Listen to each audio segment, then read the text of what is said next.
Welcome back to our 10th episode. We're halfway through the year. It's really exciting. We've spent the first half of the year talking about the foundations of music, everything from just sound in time up to form, talking about harmony, melody, rhythm, meter, tempo, all sorts of different topics that will come up in what we talk about in history. So that's why those first 8 weeks were so important. If you haven't listened to those first 8 weeks, check out the banner at the top. That will link you back to the first episode, and at the end of the video, you'll also see a link back to the first episode, as well as a link to the playlist and to become a subscriber to our channel as well. So today we're starting to jump into looking at the history of music, which is really exciting. As is with most things in history, we want to start at the beginning. When it comes to sort of history as a school subject, we can jump around it a little bit. First, it's important for us to learn about Canadian history if we're in Canada, or American history when we're in the United States. Then we look at how the rest of the world developed to create the countries that we're in and why we are where we are now. We're not going to necessarily use that style. We're going to start in the beginning of Western classical music and go to modern day music that we have. So we're going to start with the Middle Ages, sometimes called the medieval period. In Europe, we will also touch on some non-European musics here and there. I'll try to keep these podcasts a bit shorter than the last couple, simply because there's so much material to cover here. We'll make them a bit shorter. Most of those should be around 15 minutes. So, after this long introduction, let's jump into the Middle Ages. The Middle Ages is a catch-all term for nearly 1,000 years of European history, extending from the collapse of the Roman Empire in the 5th century of the Common Era to the advent of new learning, technology, and political organization in the age of Columbus. Even though life and culture changed slowly in those days, this is obviously too broad a span of time to mean much as a single period. Nowhere is this clearer than in music. Music changed radically from the beginning to the end of the medieval era, more than any other historical period.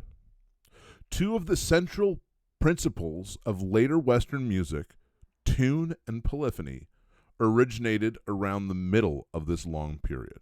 It is hard for most people today even to conceive of music without tunes or music without different notes sounding simultaneously, so as to make polyphony and harmony.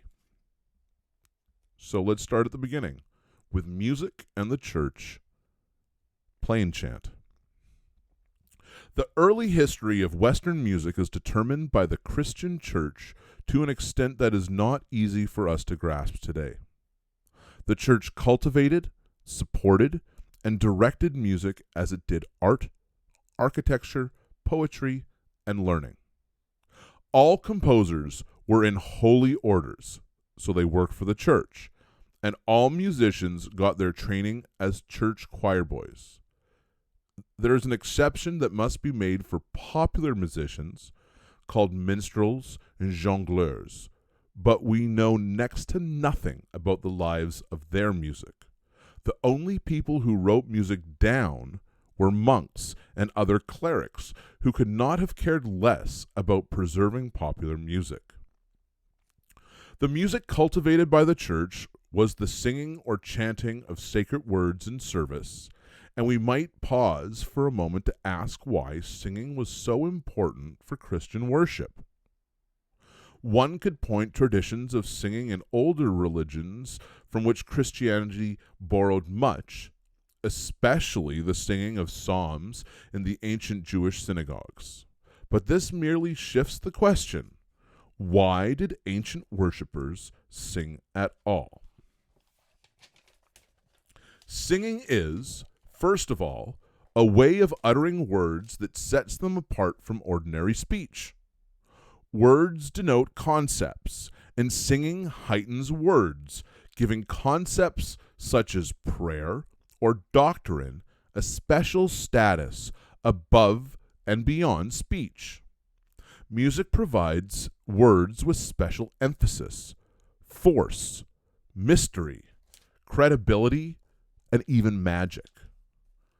Throughout human history, the heightening by music has served the basic aim of religion, to bring humans into beneficial contact with unseen spirits, with deities, or with a single God. Singing is, simply, one of the chief ways human beings have devised to gain access to realms hidden from their senses. At the largest world religions, Islam, Hinduism, and Buddhism, as well as Christianity and Judaism, possess and prize old and complex systems of chant. Most other, smaller religions do as well. Music in church services. Sacred texts were sung at church services, and the life of the church centered in its services. The music that has come down to us was sung in monasteries and cathedrals, not humble parish churches. The services were conducted by and for the higher ranks of Christendom, monks, nuns, and cathedral clergy. And monks and nuns spent an amazing amount of their time in prayer. Besides the Mass, a lengthy ceremony that might happen more than once a day, there were no fewer than 8 other services through the day and night, known collectively as the Divine Office. Large portions of these services were sung. Though each service had its standard form, many details in the verbal text for them changed according to the church calendar. So times of year like Christmas, Easter, various saints' days, and so on. As a result, there were literally thousands of religious texts specified for the Mass and the office throughout the year.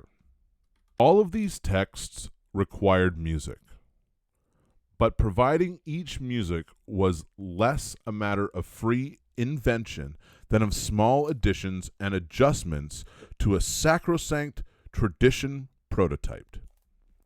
And listening to it was not so much listening as worshiping, while allowing music to expand the devotional experience. Hearing Gregorian chant or later medieval music today, one feels less like a listener in the modern sense than like a privileged eavesdropper, someone who has been allowed to attend a select occasion that is partly musical but mainly spiritual. The experience is an intimate and tranquil one, cool and, to some listeners, especially satisfying. Plainchant. The official music of the Catholic Church in the Middle Ages and far beyond the Middle Ages was a great repertory of melodies designated for the many religious texts to be sung at services throughout the year. This is the system of plainchant or plain song, widely referred to as Gregorian chant. It is called plain because it is unaccompanied, monophonic, as we said, that means only one line, without fixed rhythm or meter. It's called Gregorian after the famous pope and church father Gregory I, who lived from 1540 to 604 in the Common Era.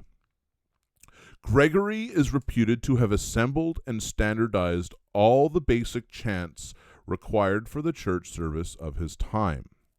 Many medieval plain chants were composed later, however, and so cannot strictly speaking be called Gregorian. and even truly Gregorian chant we only know by extrapolating backwards from later manuscripts. Notation for music of the Middle Ages did not begin to develop until around the 9th century. Characteristics of Plainchant. Plainchant has many genres, differing widely in melodic style depending on their religious function. Some plainchants consist of simple recitations on a monotone, with only slight deviations from that single pitch. In monasteries, the entire set of 150 psalms had to be sung in this fashion every week.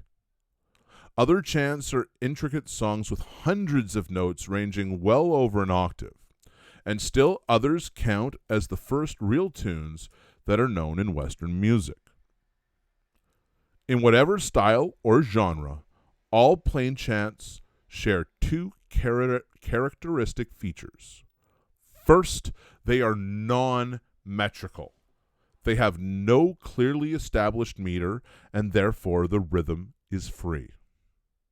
Not only is a distinctive beat lacking in this music, but rhythms may change from one performance or service to the next. Second, plainchant is not construed in the major-minor system, but according to one of the medieval modes.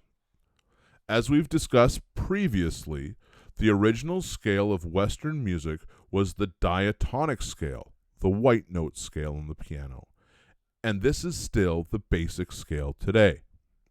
We use this scale oriented around the pitches C or A as home or tonic. Oriented around C, the music is said to be in the major mode. Oriented around A, in the minor mode. Musicians of the medieval ages organized the scale around different pitches, not C or A, but D, E, F, or G. The result was music in other modes, different from the modern major or minor. These modes were given numbers or Greek names, since medieval scholars traced them back to the modes of ancient Greek music, as discussed by Plato and other philosophers. The medieval modes are these. There's the mode that starts on D, Dorian. There's the mode that starts on E, Phrygian.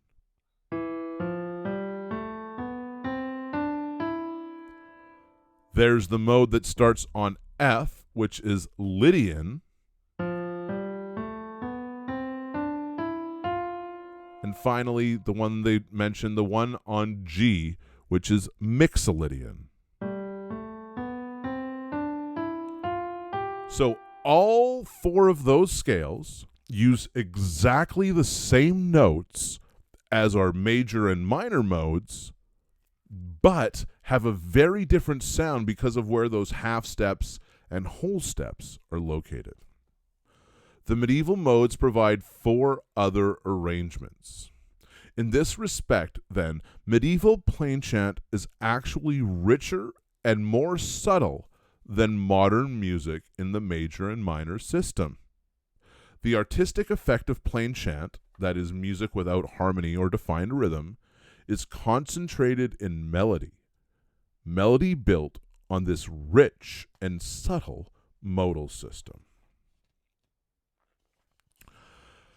Next time, we're going to take a bit of an in-depth look at a Gregorian chant.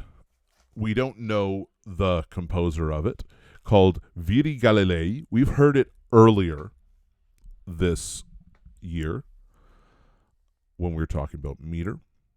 So we're going to talk about this piece of music. We're going to look at some examples, and then we're going to hear the song.